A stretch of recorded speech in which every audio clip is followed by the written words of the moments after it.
আসসালামু আলাইকুম। হ্যালো বন্ধুরা, আমি হাজির হয়েছি আপনাদের মাঝে একটি নতুন ভিডিও নিয়ে।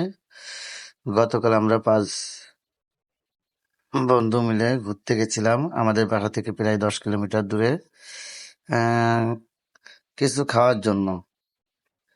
যেতে যেতে মাঝ রাস্তায় প্রচুর পরিমাণ বৃষ্টি হয়। তারপর আমরা সাইডে এক হোটেলে সবাই বাইক রেখে ঢুকে যাই। যে দেখেন, সেখান থেকে দাঁড়িয়ে আমি আপনাদেরকে ভিডিওগুলো দেখানোর চেষ্টা করছি কি পরিমাণ বৃষ্টি হচ্ছে। গতকালকে আপনার যশোর সীমাখালী, খাজুরা বাজার,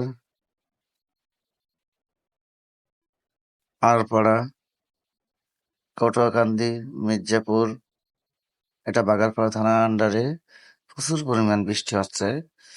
যাই হোক, এই বৃষ্টিতে আমরা সকল বন্ধুরা গ্রিল, নান খেয়ে সকলে এটা উপভোগ করছি। ভালো থাকবেন, আপাতত এই পর্যন্তই।